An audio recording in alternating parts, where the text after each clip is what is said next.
Well, Lincoln, I'll tell you, I think we did a good bunch of work today. I did too.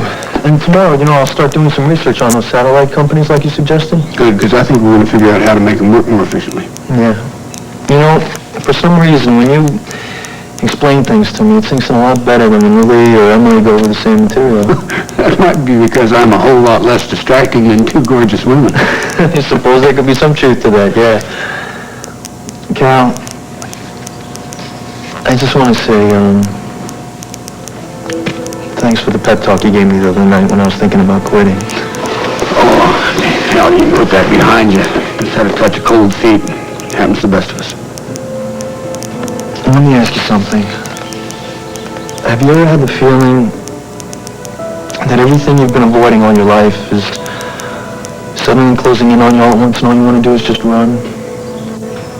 Well, yes, sir, I have. When I came up here looking for Josh, and he wouldn't give me the time of day. But I think these things happen for a reason. I think they come along to test us. And I think if you can just stay within yourself and hang in there, that you can emerge from the experience stronger and wiser. Sure hope so. Well, I'm going to go see what Miss Emma's up to. You want to come along? I'll be there in a minute. I just want to look these over some more. All right, well, I'll leave that with you, and I'll see you later. Okay, Cal.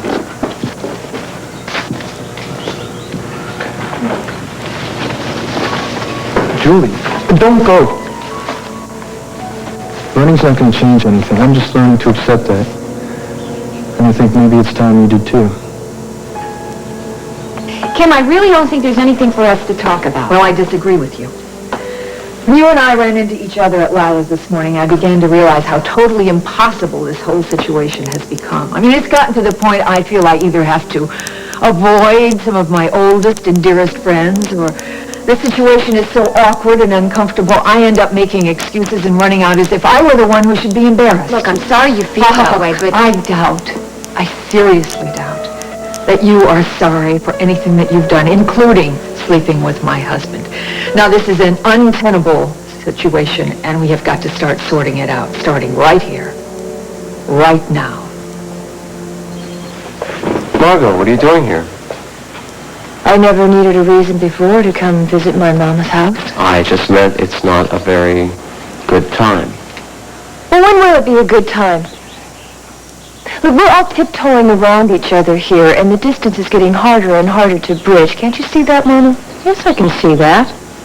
But you're the one who caused the distance, not me. Then tell me what I can do to make it go away.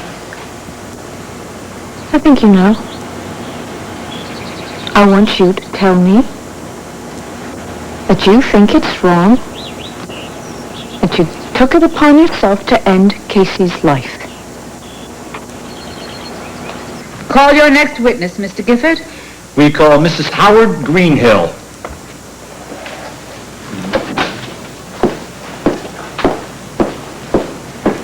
I still don't understand why Gail's lawyer is calling Donna. I mean, they broke up before he even got messed up with I don't understand either, Courtney, but we're about to find out. Raise your right hand, please.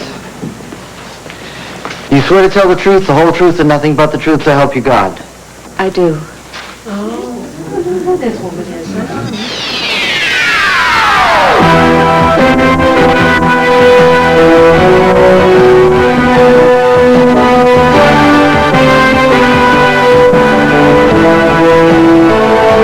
As the world turns.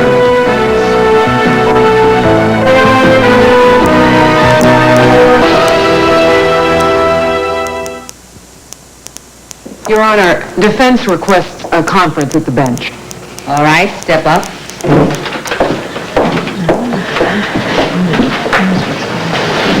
Freddie, listen, I want you to do me a favor.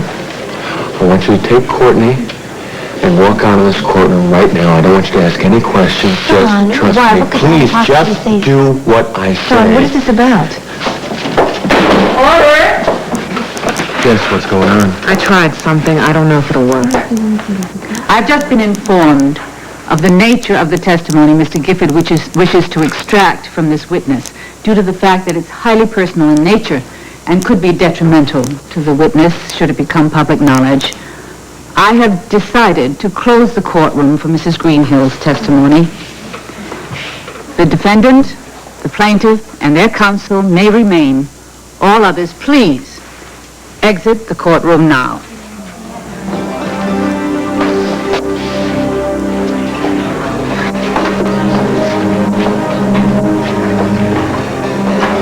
All right.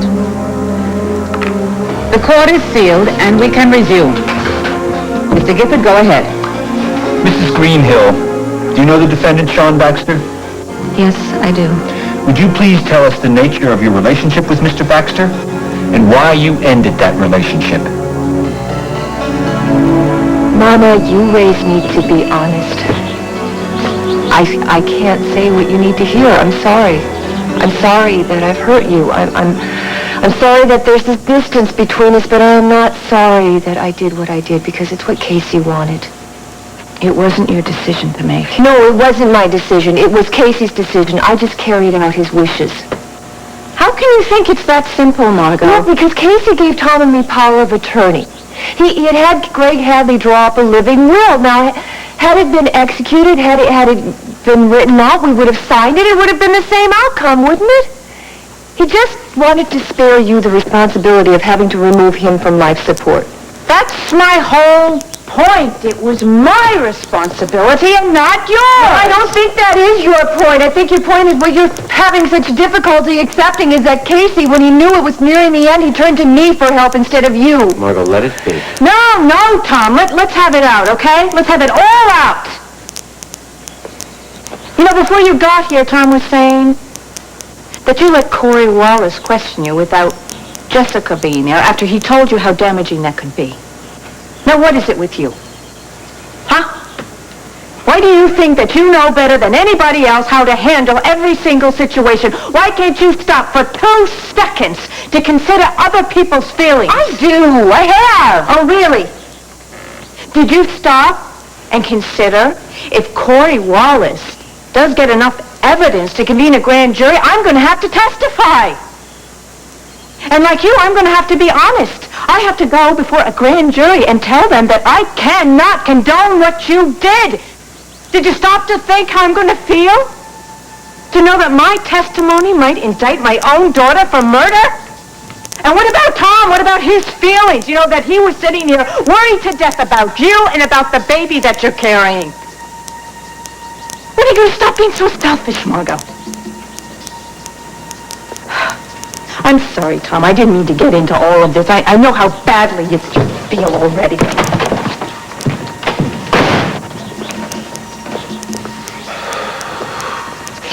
Don't. You know, I don't want your sympathy, Tom. I wanted your understanding. I wanted Mama's understanding. I thought that... Guess I lost on both counts. Look, you're not the only one who's uncomfortable in this situation. I'd like to get out of town if I could. Corey Wallace was just here telling me that. He may call me as a witness if he decides to indict Margot Hughes. Well, knowing you as I do, Susan, you'll probably turn the whole situation around to your advantage. As far as your staying in Oakdale, if you really are uncomfortable, I'm fresh out of sympathy for you. You're a grown woman, you knew exactly what you were doing, and that there would be consequences when you decided to sleep yet again with another married man, this time my husband. Look, I don't even want to have this conversation. But as long as you started it, it's time you realize that there's a big difference between a married man and an unhappily married man.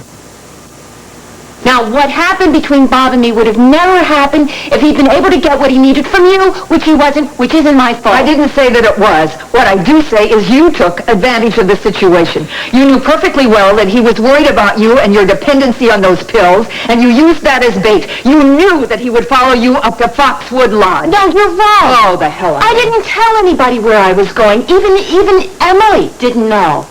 The last person I wanted to find me was Bob. God, I hear you say it, Susan. But deep down, do you really believe that? Listen, do you want me to spell this out for you? I fell in love with your husband. Yes, I did. And my feelings got so out of control, I couldn't even bear to be around him. He was so nice to me.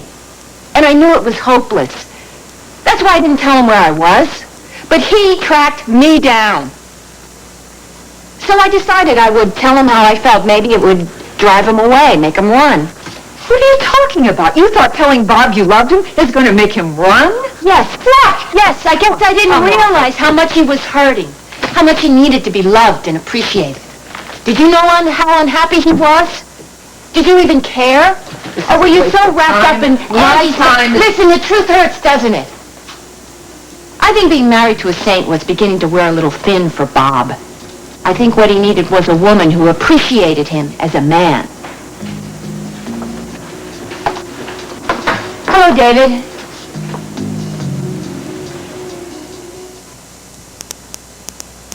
Look, I'm sorry if No, it's all right, David. Ellen isn't with you, David? No, she's in a meeting with Nancy and I. We're going over arrangements for the AIDS ball. I thought while I was waiting for her, maybe you could bring me up to speed on your research. Sure. If you'll excuse me. See you later, David. Hi, you are here. Hi, You Sam. said you were down here. We just saw a baby on the sonogram. And it is absolutely perfect. Dr. Samuel said she could tell us what sex it was, but we decided we wanted to be surprised. We get the amnio results in another week or so, but so far so good. Well, I'm very happy for you both. Excuse me, I have Are you to going to be home later and I just stop by? Yeah, fine, anytime. Okay. Hon, I told Joel if he didn't say I'd get a statement from Colin Crowley while I'm here. Colin, here? Yeah, an assailant hit him over the head at the McKechnie warehouse a few hours ago. Is he all right? Fortunately, it's just a mild concussion, but they want to keep him overnight for observation. Barbara? I'm going to talk to Susan for a minute. Steve. I'm sorry, No, that's okay, Susan. I'll come back in a little while. Bye, baby. Oh, look, if you're here to talk about what happened between me and Bob... No, I'm not. I'm really not. While I was gone, I had a lot of time to think about all the things that I had mishandled in my life. One of those things was the way that I have antagonized Emily so much because of Paul, and you certainly had made yourself clear on that one time and time again. So, now that I'm back, I'm going to try to set things right with Emily. Let bygones be bygones, hopefully. And I was hoping that you and I could do the same. Well, I'm willing to try if you are.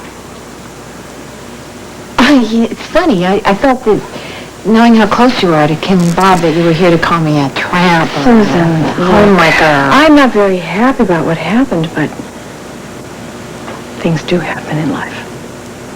And I'm certainly not one to judge since I have made so many mistakes of my own. But I've also learned living with one's mistakes is punishment enough. So, how was your first big photo shoot with Julian? Well, you're not going to believe it. First of all, we didn't shoot in the studio. Yeah? We shot on location. In Tony's bedroom. And who do you think the model was? Take a wild guess. Not Julie. Yeah. Oh, my God, Andy, that must have been horrible for you. Well, it kind of threw me when she walked in the door. But she was great about everything. The girl's a real pro, you know. Anyway, Tony wasn't there, so once we got settled down and started shooting, we had a great time. Good. But look, the reason I really came to see you is that I think Julie found something that might be of help to Sean. What do you mean, found something? Well, under one of the pillows in Tonia's bed, she found an engraved pin, gold pin, with the initials GK on the back of it. She thought maybe it might stand for... Gail Kincaid. Gail Kincaid. Oh, my. You are a dream. Thank you for this information. Beautiful. I'll tell Jess and Sean about it. Okay, no problem. Andy, hi. Hi there. I'm fine. I gotta get going. Thanks. Oh, don't run up on my account. What is all this edginess between you and Andy about? Well, Franny, I wasn't going to tell you, but I've been feeling closer to you now, with the trial and all. Excuse me just a minute. Donna? Hi. My name is Franny Hughes. I'm very close with Sean. I know you don't know who I am, but I feel like I'm The last really thing I want to talk about right now is Sean. People do change, Link. I've changed. I love Caleb so much. And I'm trying to be the best wife that I possibly can. I have a chance at a future now for the first time in my life. Please, don't wreck it by telling Cal what happened between us back in Seattle. You'll only be hurting yourself and Caleb. Julie Wendell, Oh, pardon me, Julie Snyder. Talking about loyalty? That's a good one. Where was your loyalty to your first husband, Julie? Where was your loyalty to me? Okay, I admit I made a mistake. I should have told you I was married, but come on, Link, that was 5 years ago. We both were different people in different places. Why can't you just let it go? Don't you think I've tried? You know, it's funny. They say that women feel things so much deeper than men do. But with us, Julie, it was the other way around. You just got up out of my bed and went back to Frank and your little boy like nothing happened. While me, I never felt able to be close to another woman since because I'm so afraid she's going to turn around and do to me what you did. Kids, Link. You were a stranger, alone in a city, and I was trapped in a miserable nightmare of a marriage. Is it any wonder we found a little comfort with each other? At least that's what it was to me. If you thought it was more, I'm sorry, Link. I never meant to hurt you. You've got to believe that. But if hurting me now, hurting Caleb, is that what you want to do? I don't think so.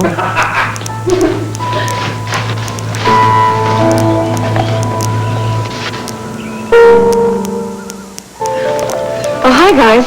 Hey, you guys going for a swim? Look, you just walked into Don't Get the Wrong Idea. I was just talking to Julie about my new job and how insecure I've been. You're going to be fine. I keep telling you. Stop worrying. Even after that pep talk that Cal gave you, you're still having doubts? Well, no major ones. Listen, I'm going to go look out in the fields and see if I can't find my man. I'll see you guys later. Bye.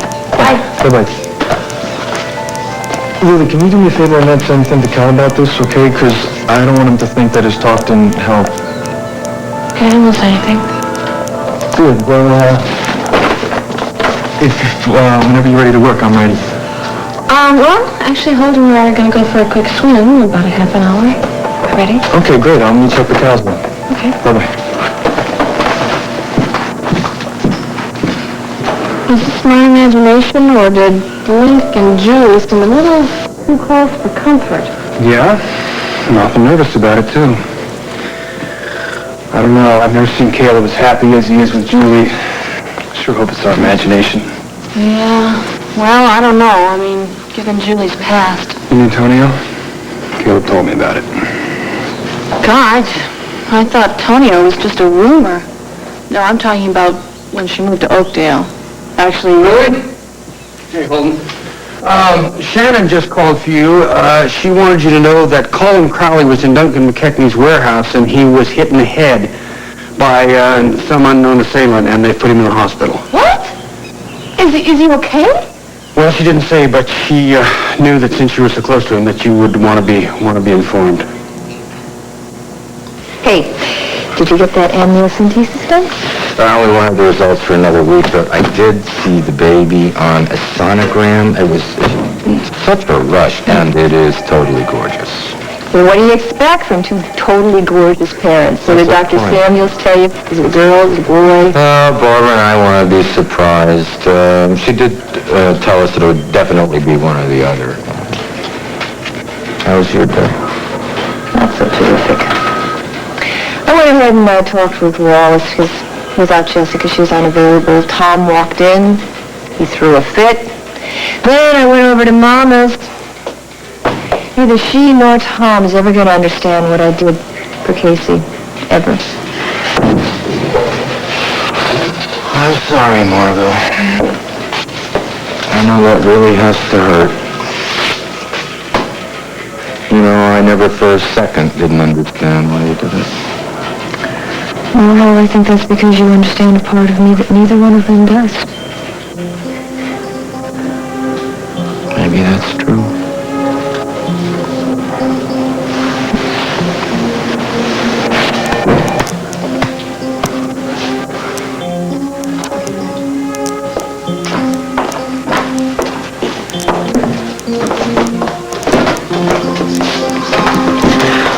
Looks like your old girlfriend just earned me $1 million. Well, don't spend it yet. Well, if Donna doesn't come through for me, I just might have to take it upon myself to tell dear, sweet Franny, that she missed by the courtroom instead. Tell that I swear. Son? Oh, we just saw Donna leaving. I'm afraid I talked to her. She seemed really upset. What did she say? Nothing. She couldn't get away from me fast enough. What is going on? Look, I don't have time to answer questions now, all right? Sean, I know Please, court is back in session. Never mind. I'll see you later. The trial of Kincaid versus Baxter will resume in open court. Mr. Gifford, would you call your next witness? Thank you, Your Honor. We call Courtney Baxter.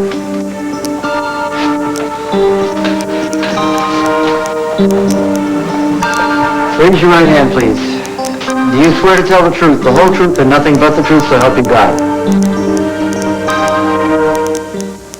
Now part 2 of As the World Turns.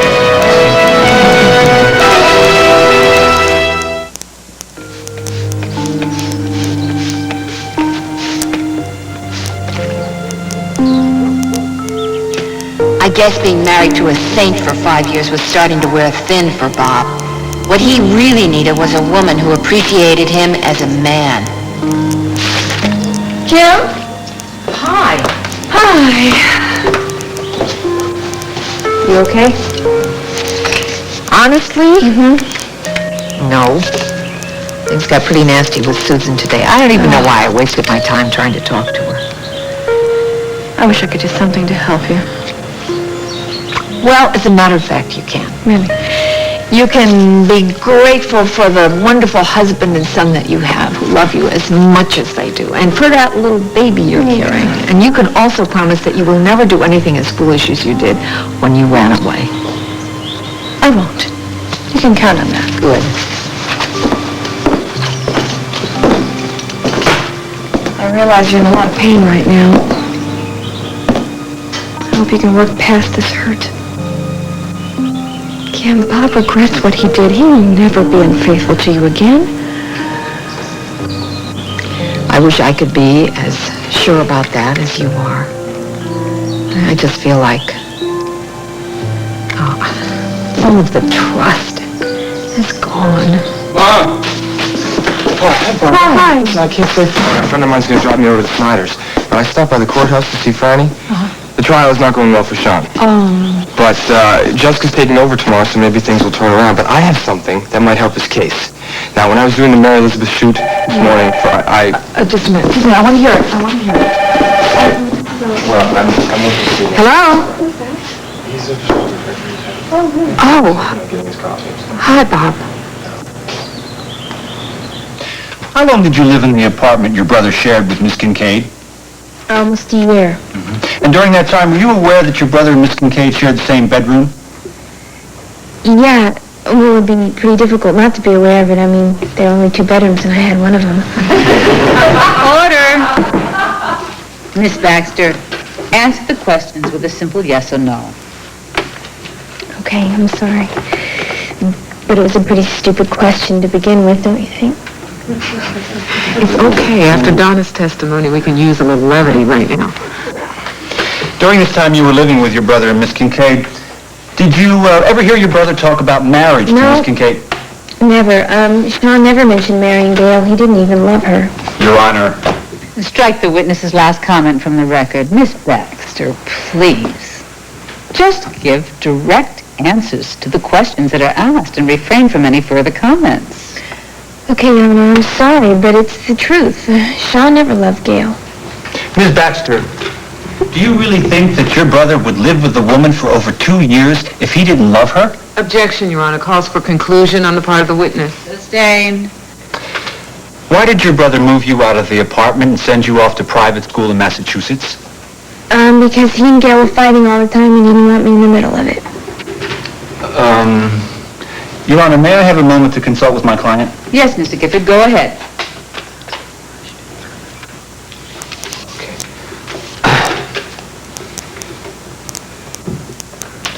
Now, during the time you lived in the apartment with Mr. Baxter and Miss Kincaid, did you always spend the night there? Objection. Irrelevant. Your Honor, if you'll let me continue along this line for just another moment, I want to establish the fact that Ms. Baxter was not around the apartment as much as she might like us to think. which means that her knowledge of what went on in that apartment is questionable at best.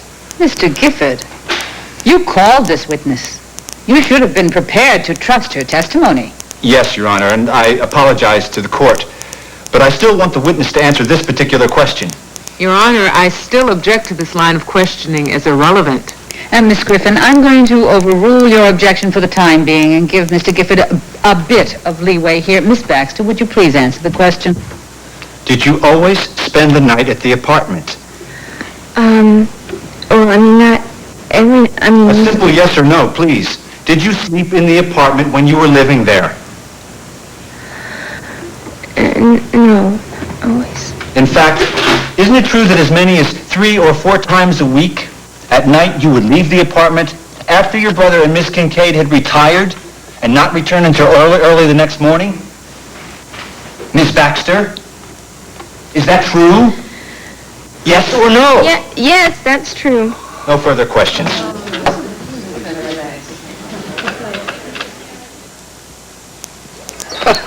I'll tell you, you look like you can't wait to get back behind a desk in an office. Yeah, it's killing me not wearing a suit and tie all day. Yeah, I can tell. Hey, one thing, you look more relaxed than you did when you got here. Oh, you know, we don't know each other very well, and I hope you'll tell me if I'm off base, but your mama seems awful worried about you. Well, there's nothing to worry about, Cal. Oh, good. Everything's fine. Good. I guess I got the idea she might be worried because you and Lily were so much in love at one time, and now you're a married angel and got that beautiful child. Well, Lily and I were just friends. Well, you know, I speak for some hard-won experience here. I know how hard it can be to get over first love. I mean, I'm here to tell you, when I saw Josh's mama the first time after more than 30 years, why, I was more in love with her than ever.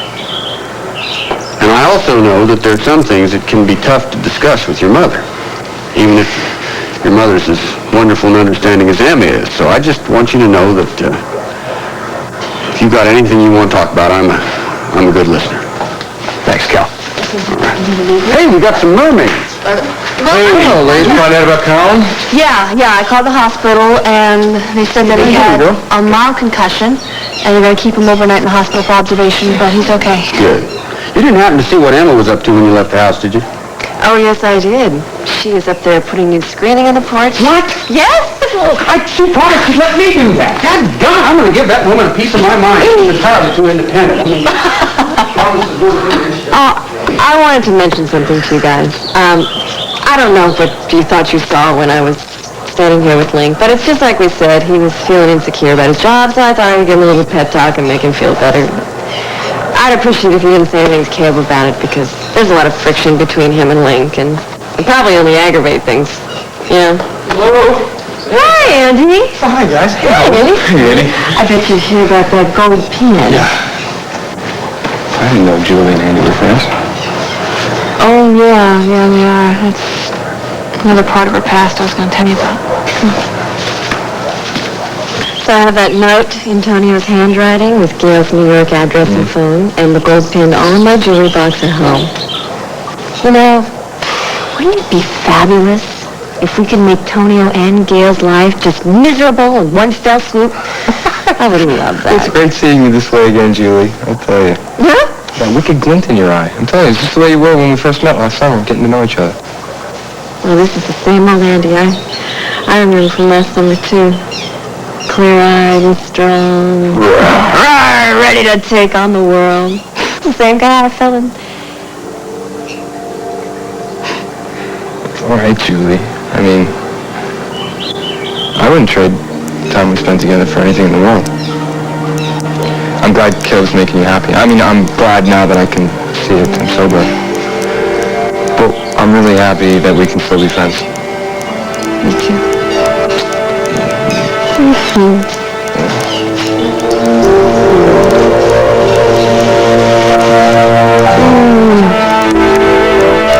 Courtney, you stated that there were occasions when you didn't spend the night in your brother's apartment. Would you please tell the court where you went on those occasions? Yeah. I went over to my friend Beth Thompson's house. She just lived a couple blocks away. I mean, we used to just hang out and watch movies and eat lots of food. Her older brother, Chip, was kind of cute, and I just liked being around him, you know.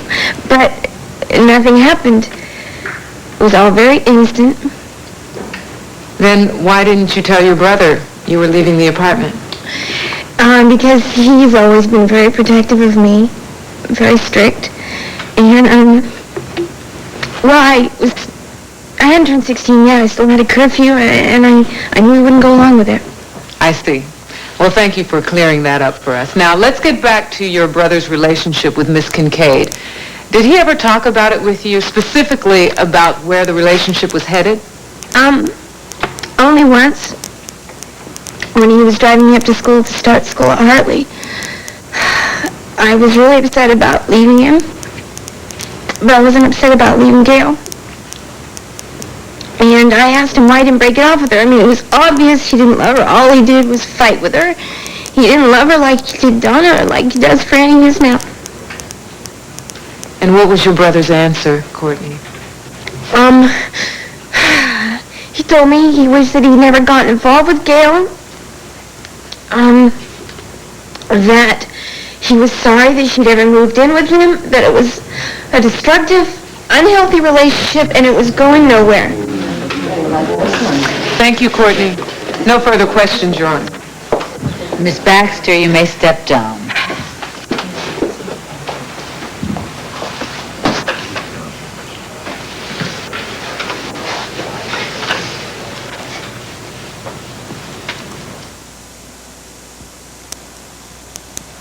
Jason, I'm sorry I haven't gotten to the office to work with you. Jess has been in court. As soon as she's finished, we'll head over there together.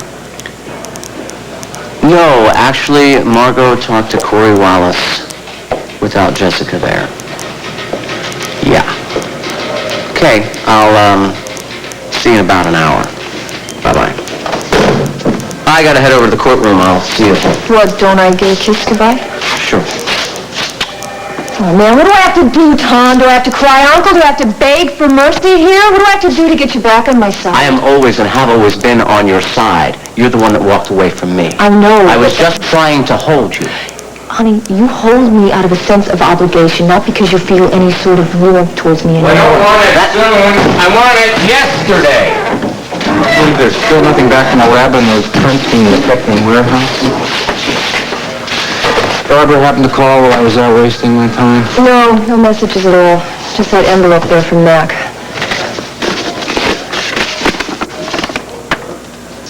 Chloe Wallace wants to question me? What the hell for? I wasn't even in the country when Casey died. Well, probably because you're Margot's partner and wants to talk to you about her character, her judgment under fire, stuff like that. You be careful what you say, Hal. Hey, don't worry. Once I set Corey Wallace straight, he's going to find out he doesn't have any case at all. We can finally all get back to normal around here.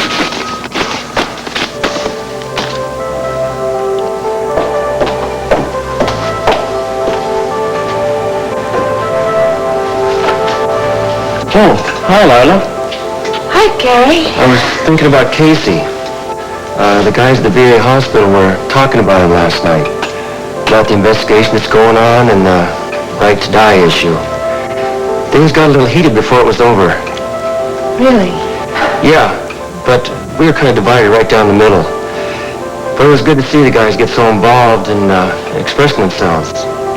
Oh, Lila.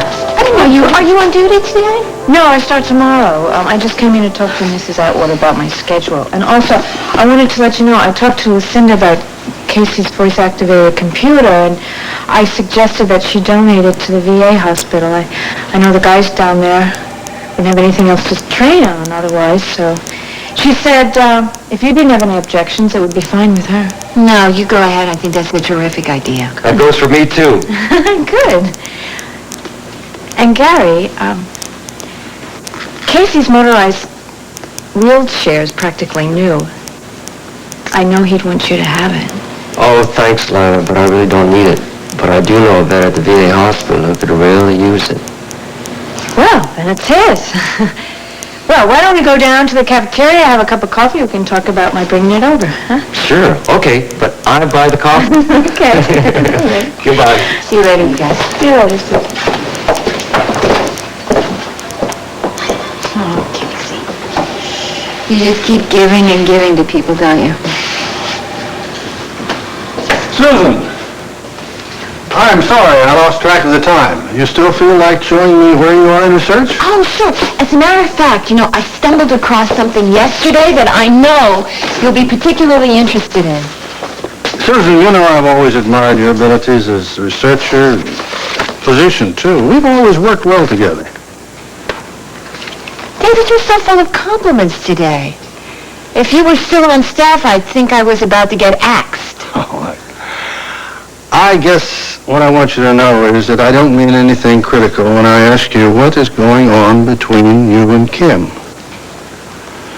I know the two of you have never been much more than barely civil with each other ever since she married Dan, but ever since I've been back, the tension has been even more obvious than it ever was before. So, would you please tell me honestly what the problem is?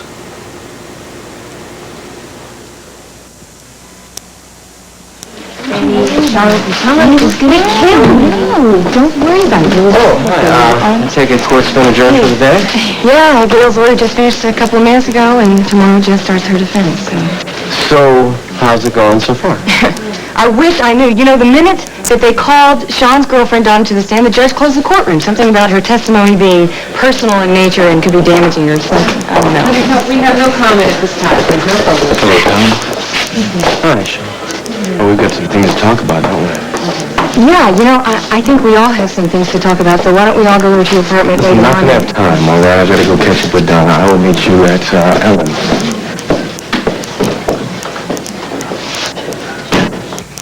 Well, I'm back. Hi, sweetheart. How's it going? I'll tell you later. I wanted to ask you, what did Bob say when he called, huh? Oh, well, it was nothing really. He just called to say that he'd gotten to L.A. safely and the convention is going to start tomorrow. I really hate seeing you so sad. I just wish this wasn't happening at all. Me too, pal. Me too. Hi, Kim. Hi, Andy. David, hi. Listen, I'm going to see if I can reach Franny up at the courthouse. I mean, over at Okay. Sean's, actually. Okay. And I'll talk to you later. Excuse me. Hi. Ellen and Nancy are still in their meeting. Do you believe it? David, oh no, for heaven's sakes.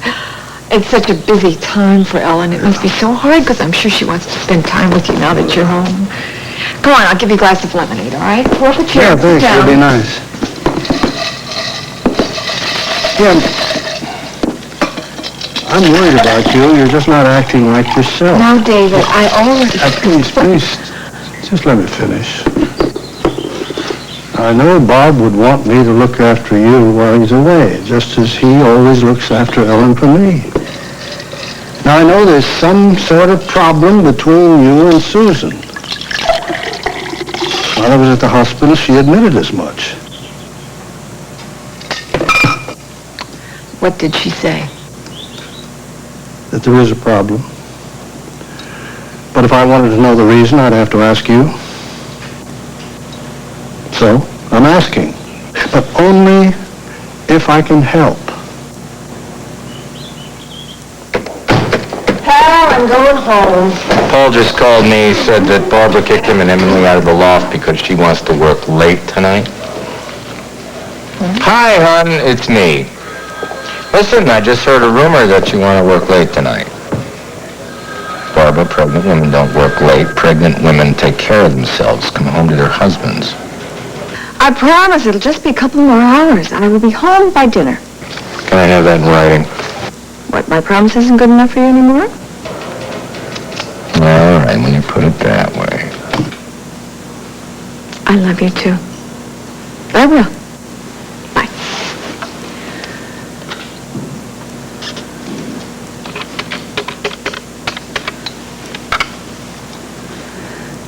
Brian, it's me. Well, the coast is clear, but you better get over here as soon as you can. I can't believe how much you've learned from Cal in a few hours. I know, me neither. Well, I guess I'll be heading back into town. Okay. Please? Sure. I don't suppose you'd want to have dinner with me tonight. Well, I'd like to, but I promised Cal and Emma I'd have dinner out here. Listen, why don't you join us? I'm sure Julie will make a mountain of potato salad and a barrel full of fried chicken. Oh, thanks, but I think I'll pass. But maybe you and I can have dinner some other night this week. I'd like that. Great. Well, good night. Good night.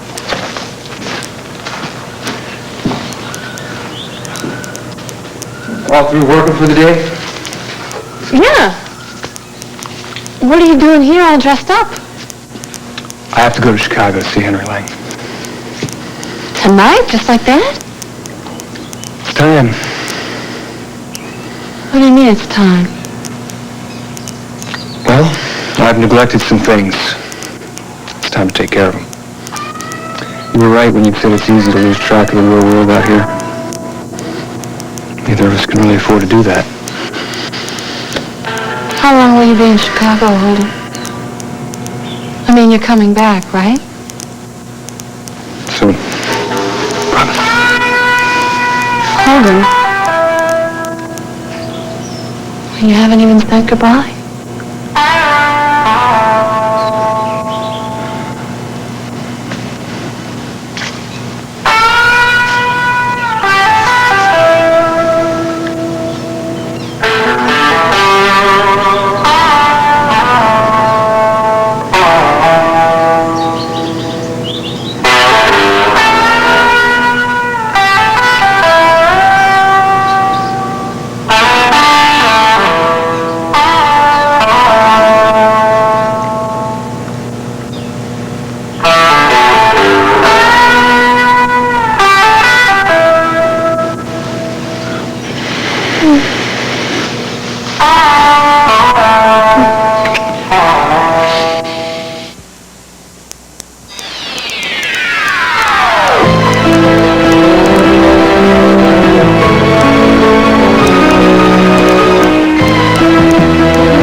Regina Porter.